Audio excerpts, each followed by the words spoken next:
I'm going to do a video on throwing some bowls, and I thought I'd just show you we're waiting for a huge storm, an 100-kilometer-an-hour winds, which is going to make the storm surge really high tomorrow night at I think 6.5 feet above sea level. Okay, I just thought I'd show you my view.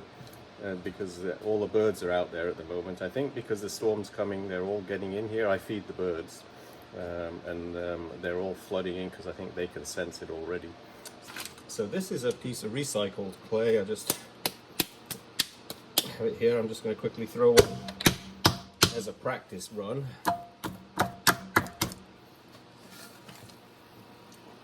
It's a bit hard, this clay, because it's been sitting in the bag for a while, so and this is 516 stoneware clay from Pottery Supply House, which is it's funny to say it's my local clay supplier in Nova Scotia, but there is no clay supplier in Nova Scotia. And there's my first little air bubble from wedging.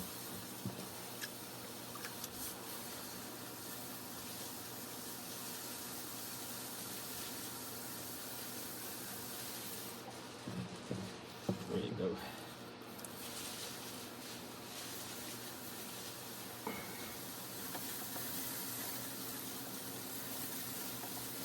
Yep, you can just sense that little air bubble in there. So let's put a hole in this anyway.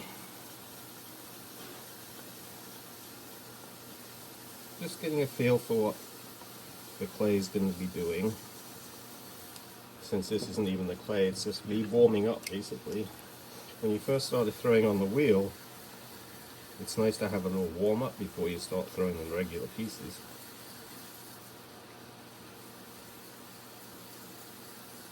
It's like learning to swim, I guess, anyway, but you know, now I'm just going to slow the wheel down a touch and do all the compression on the outside. I'll walk you through this on the next one. Yeah, there's some little air bubbles in this piece of clay.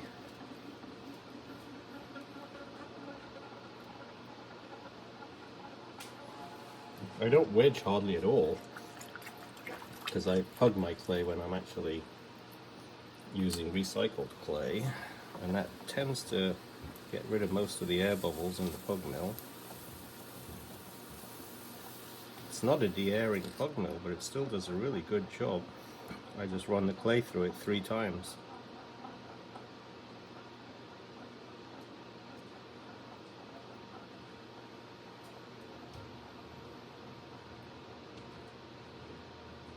So a mixing bowl, what would you think when you say mixing bowl? Well, you don't want to splash.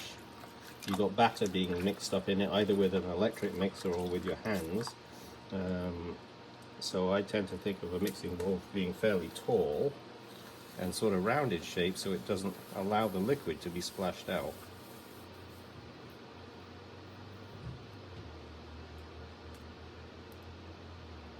And with fairly vertical sides,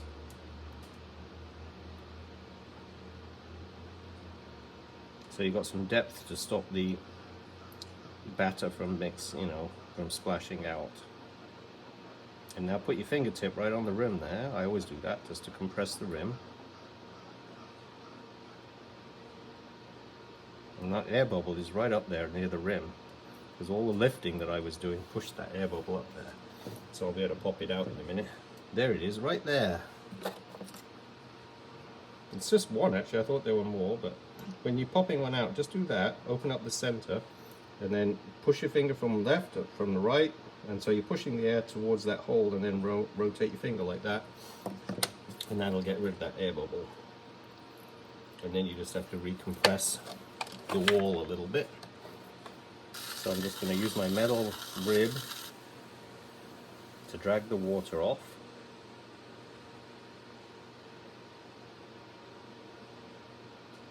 And now where that bubble is, where it was, I just put a little extra pressure on, and that seals the little hole that you just made on the inside of the bowl.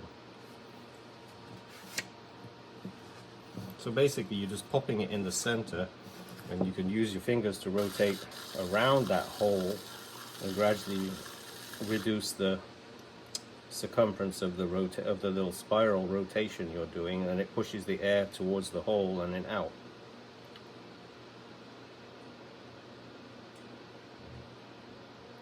So I don't think that's big enough for a mixing bowl, because remember, it's going to shrink in the kiln. So I've got, that was my smallest piece of clay of all the ones. I've got 10 more balls of clay here.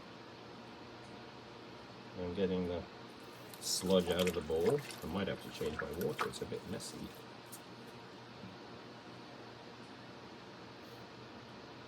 The date today is the 21st of November, which I always find interesting because it always turns cold at this point, usually. Last night we were down at -4 centigrade. So it's right on target. It's always that third week of November in Nova Scotia that finally turns cold. And I still have flowers in the garden. I've got straw flowers that are still hanging on right next to the studio. Straw flowers are beautiful flowers that just hang in there from the end of July when they start to flower all the way through till November. So they can accompany a lot of other things, and they make great dry flower arrangements through the winter. If you harvest them all at this point, because they're so dry, you can actually keep them going. They'll look nice for another month or two, and you can use the seeds again for next year on the ones you harvested already, because you have to wait till they form the seeds properly if you're going to grow plants from your seeds. So wait till the flower is completely dry, and then the seeds will be good. Otherwise you're harvesting too early. Okay, so there we go, that's the first one. So, I mean, that would be, if it's a small batch of muffins or something, you might be okay. But I like it to be bigger than that. I took a piece of clay off this ball of clay to make some handles. So just round it off, it's a bit bigger. If you've got a wall next to you where you can put your elbow in like that, then you can make it a bit easy for you to actually center the clay. Alright, so the first thing to do is push down a bit harder. Now the wheel has to come over a bit because it's not close enough to the wall. There's better. Now my left arm is wedged into the wall, so it can't move. So I can make my centering job a little easier, but I'm still going to show you how to cone, even though I don't think I would need to do it with this piece. So if you're starting, you're pushing it into a dome shape. Push. This is the strongest part of your hand, there and there, because the bones are going in. So you basically push those parts of your hand together, and with all your elbow and everything behind it, you've got a lot of weight of arm muscle to push the clay like that. And then you put your hands on top, like that shape, and you push down again. My elbow is not touching the wall at the moment, but I'm going to move my elbow now to the wall, so that as I push down, the elbow cannot be moved, so that left arm can't be moved. And then I'm going to speed it up pretty fast, just for the last bit of centering. Let go slowly. The bat isn't wobbling too much on the pins, which is nice.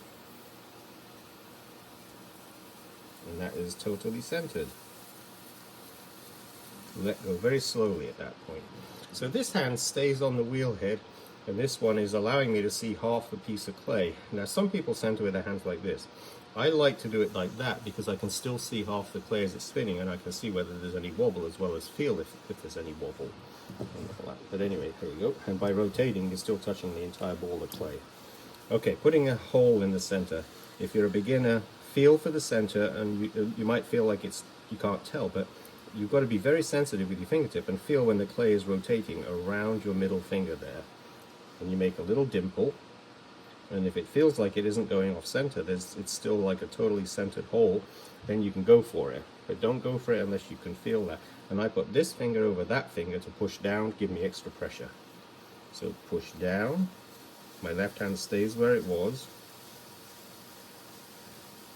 And as soon as you feel like it's drying a little bit, you let go slowly. So now it's starting to dry. Let go slowly. I don't need to go too deep in this because I want to have a decent sized foot on it, and then you start pulling out. So the middle finger is being pressured by that finger to stop it from giving it all, and you push out again. So you're opening the bowl. But any drying, you let go slowly and put more water in. It's covered with water on the inside now, so I'm just going to run my fingers from the outside edge of the width that I opened up to the center. So in the opposite way that I was opening it this way, this is pushing the clay back. And what I think that does is it evens out the compression in the clay a little bit so that you don't get S-cracks. And you can feel sometimes if you push to the center, a little bit of softer clay in the center, try and squeeze that out. Because if you've got a really soft bit of clay right in the center there, that's where you'll get your S-crack. Alright, so now, water on the rim so it dribbles in and out. Changing position. Everything was over here, now we're over here. These fingers are going to push right on the inside wall, and these fingers are going to push on the outside. I'm going to angle them at 45 degrees. These fingers will be a little higher and these fingers will be a little lower on the wall, and what that does, it actually pushes the clay from the outside up, and at the 45-degree angle the clay rises over those two fingers and gets a bit higher, and then it touches the inside fingers. This finger will be like level with that finger, so then this finger takes over and the clay is going over that finger, up over that finger, and so you're basically making the clay, you're giving it a little channel to flow higher.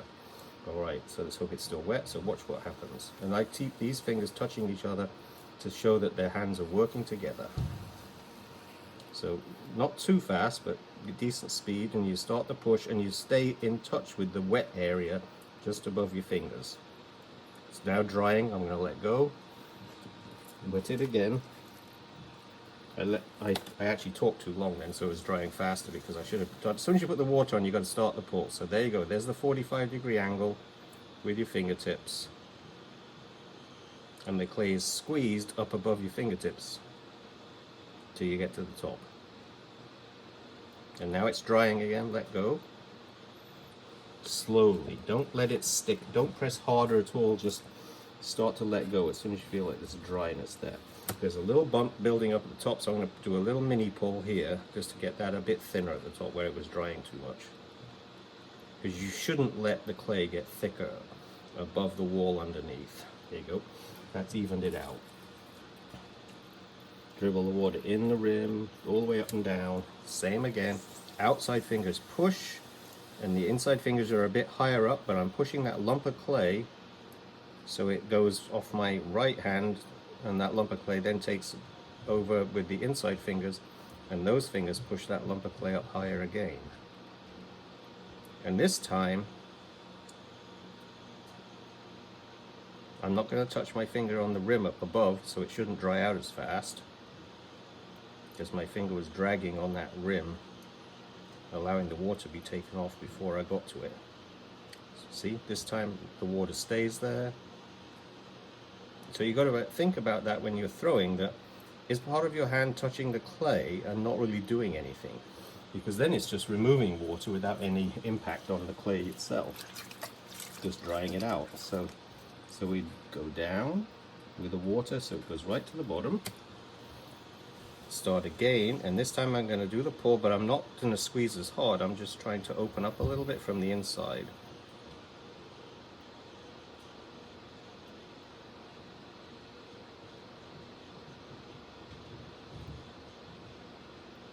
So we're going to get wider a little bit, that's all. But I want to keep the pressure on with those fingers.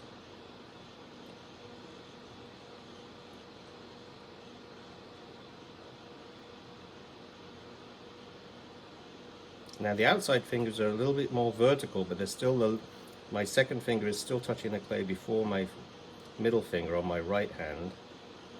And on the inside my fingers are much more at 45 degrees.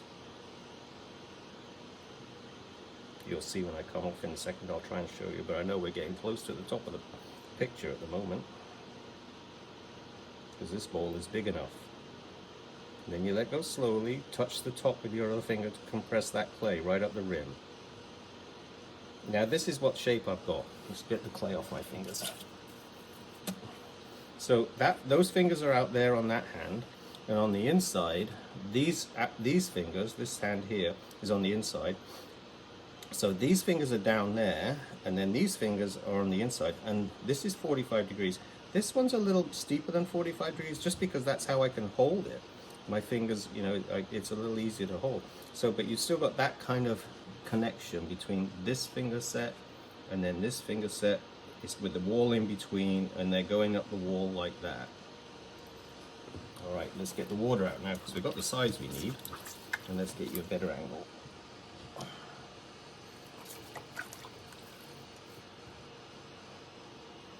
I use a lot of water when I'm throwing because I'm not frightened it doesn't take much to take it out of the pot again, and I throw fast. If you're throwing slow, you shouldn't use a lot of water. But if you throw faster, the piece is finished within 5 minutes or so. The clay doesn't have that much time to soak the water in. But when you're doing a pot that's taking 10-15 minutes, I'm just going to get the water off this whole thing. Pull up the outside too. So it's nice and even. All that water that's on that sponge, I'm going to drag down the inside wall. So we've got even amount of water all down the inside. And use your metal tool, the little rib. That's this thing here. It's very sharp and it's very flexible.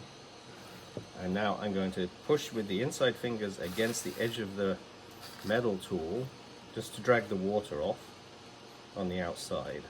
The inside I need it slippery, but the outside we don't need all that water on there. Just to open it up and get a glide so the tool doesn't stick.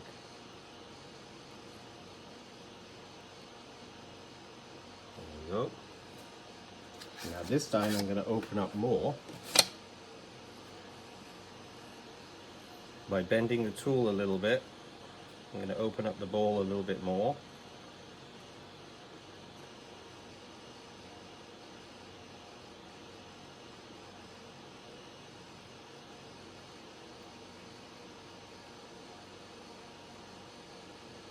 There we go. So that's grabbed a bit more water off. It's more slip. Thin layer of clay and slip there. So then the same again, just pushing out. I'm just trying to get the shape of the bowl at this point.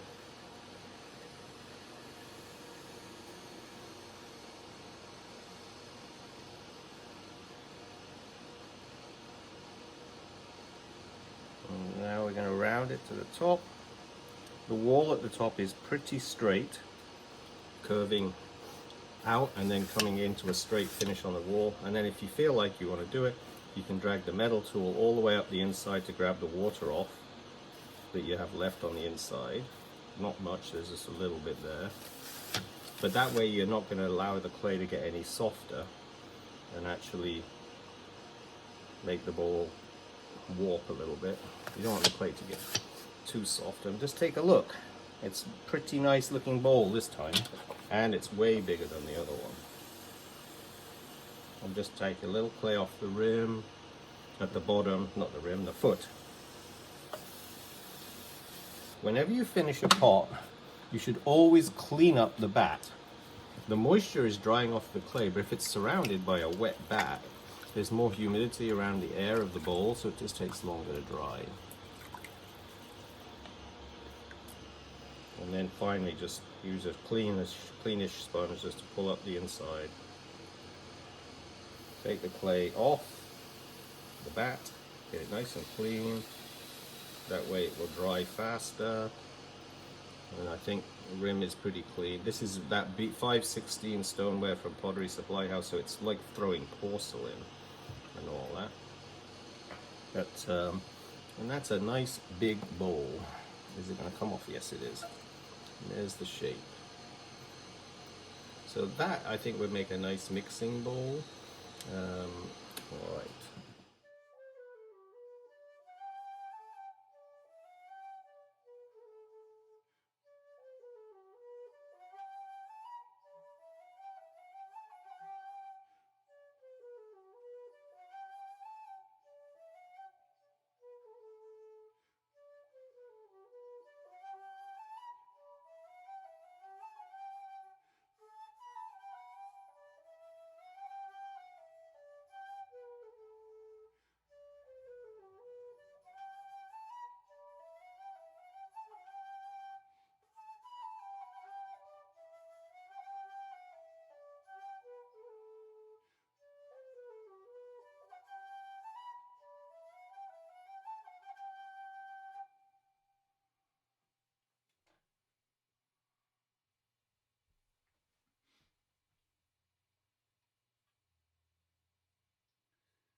Okay, this is a different clay body. This is B-Mix 5 from Laguna Clay Company, and I'm going to make a few bowls while I'm doing the other mixing bowls. I'm going to make a few bowls here that I'm going to decorate with some stencil technique with some animals on the inside.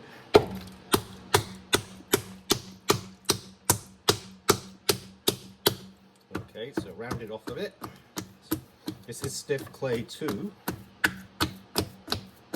B-Mix is really nice to throw, and if it's stiff, it's actually, let's get this down a little lower for this one, there you go.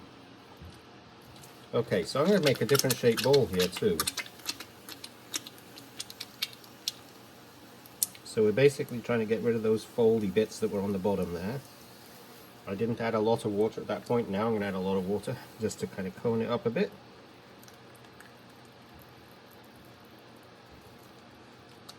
Wet the water, push down.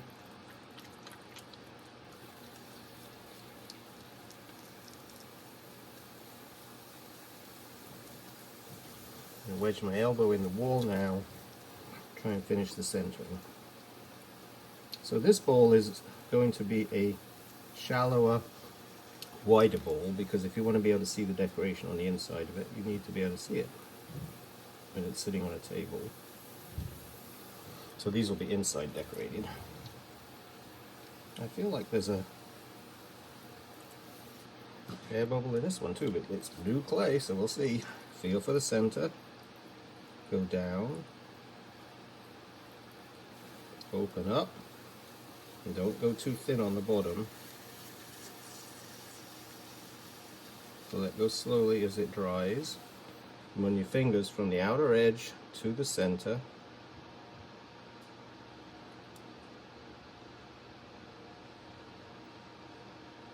Just twice, I like to do that, just to compress the clay a bit. Now, fingers over the opposite side, on a light pull, not a heavy-duty big one yet.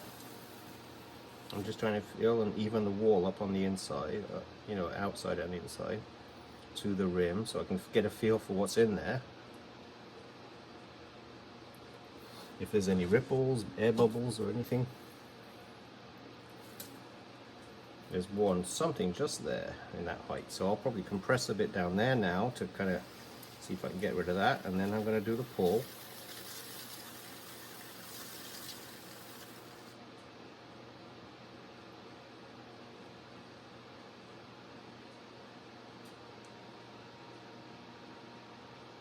This is a smaller piece of clay than the last one. I got 8 pieces out of this bag, and it was a 25-pound bag.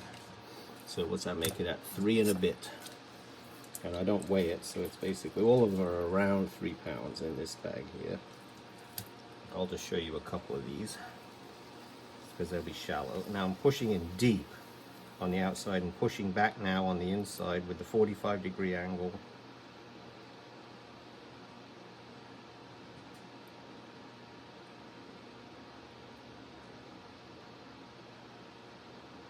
I'm pushing out with the inside fingers, pushing out, because I want a wider bowl this time. Finish the pull to the rim. Let go slowly when you get to the rim, pushing the finger down on the rim to give yourself a compressed rim. Let go slowly. Now I'm going to get the water off. But I want it to be even all the way up the inside, so I'm dragging the water from the bottom all the way up the wall to give myself an even, because my fingers are going to be sliding all the way up the inside, pushing against the rib. So I've got the water out, but I made sure it's slippery all the way up, and hold the rib away from the bowl and push the bowl towards the rib. And as soon as it touches the rib, then you move to the higher point above it, and you keep that going, repeating all the way up. So you're pushing the clay to the rib, and my right hand is resting on the splash pan, so it's got some stability to it. And see how my fingers are just gliding on the inside, because I made sure there was plenty of moisture on the inside. That's a trumpet shape. Got a lump of clay on the rib there was a lot of clay from that drag. Now I'm going to do the same again. Angle the rib a bit further out from the actual clay. It's touching at the bottom. Let's see if I can do this a bit more quickly. It's touching at the bottom, so I'm pushing with my inside fingers against the rib, which was a little further out, and then I'm keeping the rib going at that angle.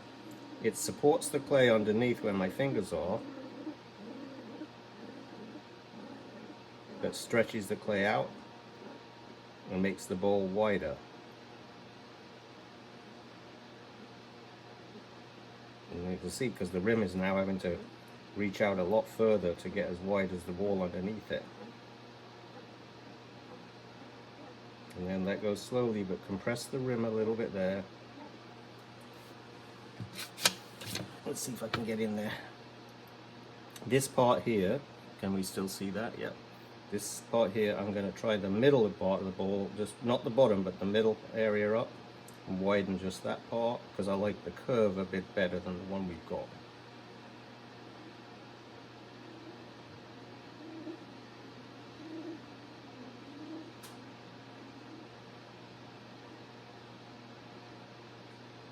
And here's our trumpet bowl, which is a better shape.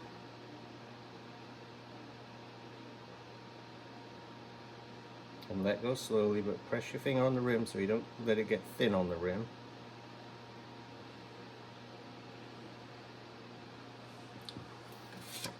And this is quite a thin rim,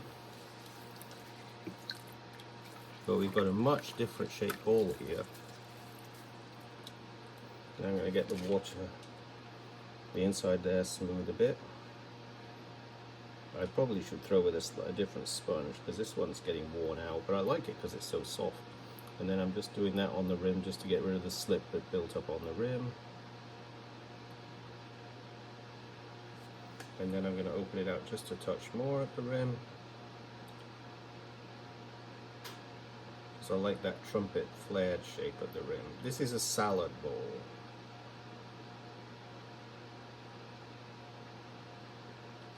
And then just make sure you've got no slip building up there. And I also spray these with slip, these ones are anyway, so this will be thicker when it's done, because I'm going to layer 3 layers of slip on top of this piece. Well, the way I make my stencil pieces, we cover them in, first it's a yellow slip, and then it's a black slip, and then it's a white slip, or whatever background color I decide to use. I just drag that off the foot.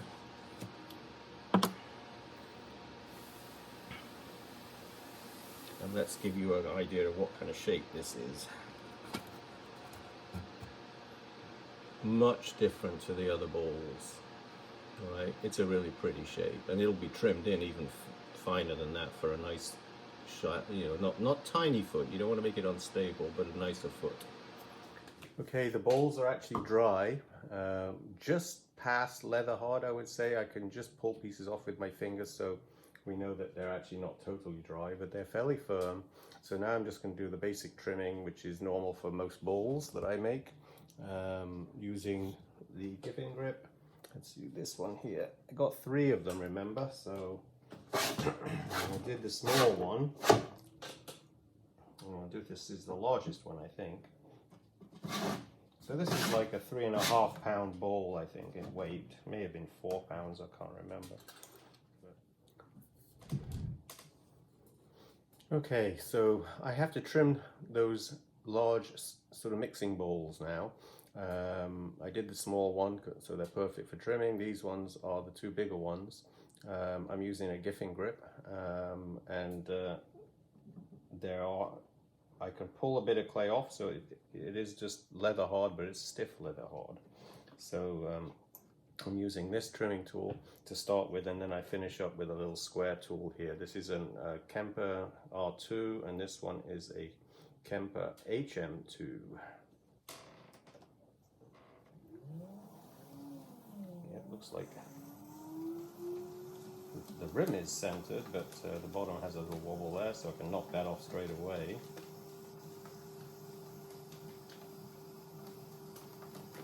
I like to have a tall foot on my pieces. So this is perfect for trimming.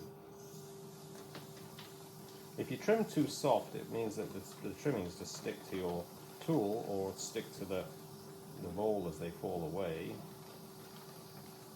I mean, you don't want to trim too dry either, because that causes dust. It's inevitable to have dust in the studio, but try and limit it as much as possible.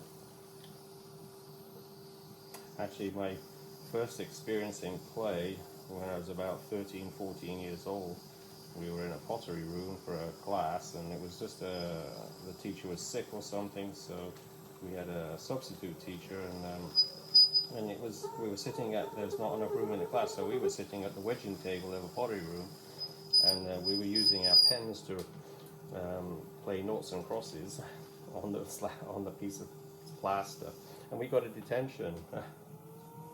My very first experience in clay, in a clay room. We didn't actually make any clay, I don't think. But, there you go. No, I don't remember where I lived at that time. But my next experience in clay was at Penistone Grammar School in South Yorkshire, with a teacher called Gregory Allen, which I'm not sure if he's alive now. I heard through the rumour mill that he had died, but Greg Allen was my first real pottery teacher. I always thought of him as a real studio potter.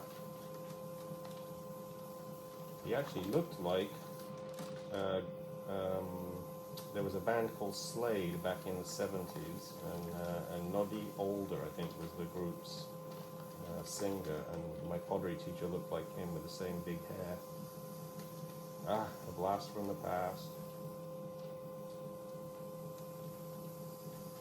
So I like that foot so I can put glaze in that little area there, and I sign in that area obviously, but it's nice to be able to keep that glaze circle just there, which is why you need to leave a substantial amount of clay at the foot of your piece when you throw it.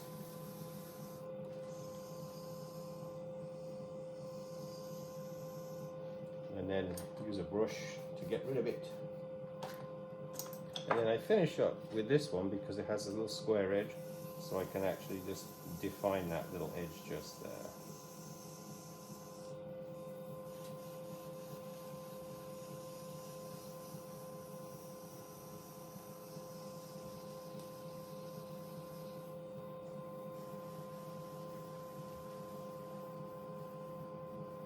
This clay is perfect because everything's flying off sideways. I think there's a little bit left in the crevices there, so brush that out.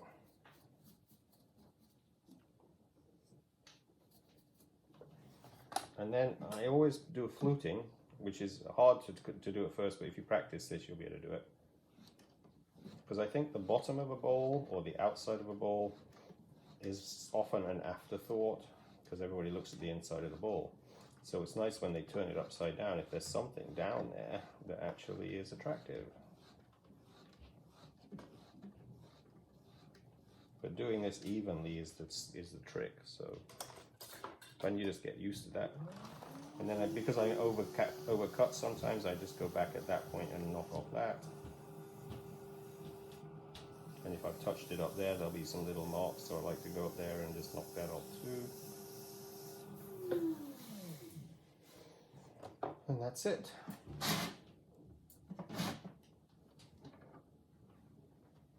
Yeah, I like mixing bowls because my hand is able to hold the bottom, so I can hold it in my hand if I was the chef and just beat and mix. And that's what I like about this shape of bowl, because it's a really nice, easy to hold bowl that you can actually, use for a really, common function in the kitchen. Except for, I guess, a lot of people don't cook anymore, but and you can, of course, you could do anything, carve up here, do some geometric patterns, whatever you wanted to do to this. And the other bowls that I threw at the beginning of this video, I'll show you. I did stenciling on those, so I can show you those. These are the decorative bowls that I was going to do stenciling on, and this is a pattern that I've done since 1985. So this is a really old established pattern of my studio, which I did intensely for about 10-15 years, and now it's just a part of my studio. But it is a style that I am noted for, probably across North America, and when people see these, they know it's my work. So, this is just trimming the pieces. It's a pattern and it's painted, so basically you have to be very careful trimming that you don't mark the painting. So a gifting grip is a really good tool for this because it lightly touches with the foam pads at the bottom. Otherwise you'll scratch the actual painting. But it's the same as my trimming on the other piece, only I have to be a little careful and make sure that trimmings are actually quite dry so they don't stick to the surface, because if they stick to the actual painted area, then of course it's marked and it's a second. And I used to use a cardboard circle with a hole cut in it to actually place over this so the trimmings wouldn't even go down there. But if you trim it just right, if you paint an area of the bowl, it actually doesn't mark the surface.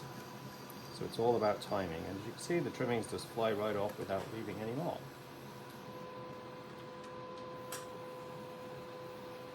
And if I was having to use sticky clay to hold a piece in, or just a wet board, you know, look, wet the bat head and then put the piece down, you'd mark the rim. So it's, when I paint a decorative piece, it's very important that you don't mark any part of that painting. So it really helps to have a gifting grip.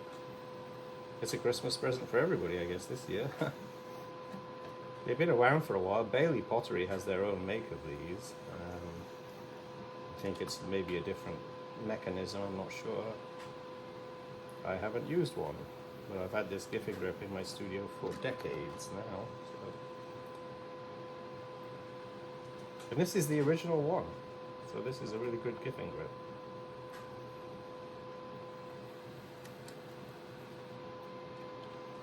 So there's the foot, so I can glaze the center area and just have the edge of the foot without any glaze on it, although this is cone 4, so I've actually fired these on stilts without any warping, and I can actually glaze the entire piece then.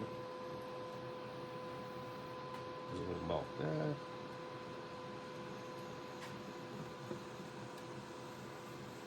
And a nice strong foot.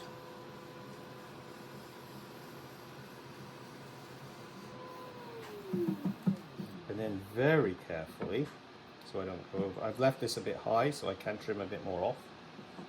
I just carve down the same sort of fluted lines that also is an established thing in my pottery that I do all the time on my bowls.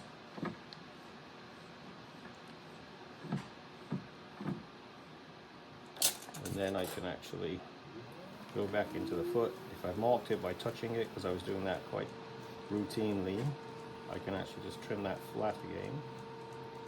That's good enough. And then down here, I can take off a really stronger edge now. And I've sometimes done a little painting, carving right at that point there. So yeah, I don't think I'll do it on this piece anyway. I haven't done that for a while. I used to do a little herringbone etching down there for a while as well. That's something you might see on some older pieces if you find them. And then you lift off and turn it up.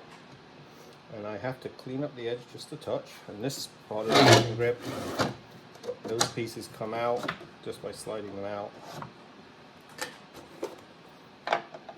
And this one, and I've actually cushioned up these double little pads on these ones so they really don't mark. It's like just use some insulation that you trap in windows and doors just to put over. And you can just bring the pads in, grip the piece hard, and then using a trimming tool, just take off any marks that you have on the rim there. You don't have to do that, but I always do it just to be sure. Get the rim nice and clean. Okay, so this is the large bowl that I threw in that video, and it's shrunk a little bit, but this is still a decent sized bowl, done with the cats going around the outside. So as I said, I don't do these. This is a technique, it's called Prowlers, and I've done it for decades. I was in Ceramics Monthly magazine back in the mid-1980s, late 1980s somewhere. And we were doing stencils back then, and nobody was doing anything like it. So that's why this took off, and for too long, we made these pieces for too long. I still do it to order, and because it's unique to our studio, so that's why I occasionally do it. But I prefer doing other things at this point. So I did that with the stencils. So that's one of those large open shaped bowls. This design is called Prowlers. I've done it since 1985. Boy, it's hard saying that. And there's the other shallow bowl. There you go. So there were two shallow bowls and the taller bowls. I'll get those in the other kiln, which I'm going to unload next. I got a few photographs from another subscriber called Brenda Williams from La Mesa, California, and she just sent me a picture of a beautiful sunset across, I'm envious, some palm trees by the look of it. We've got snow on the ground outside now. Not a lot, but it's enough to make you feel cold. And there's a few of her pieces there, which looks to be quite sculptural in nature. So I'm going to post a couple of photographs of those now, and then I'll finish doing this kiln.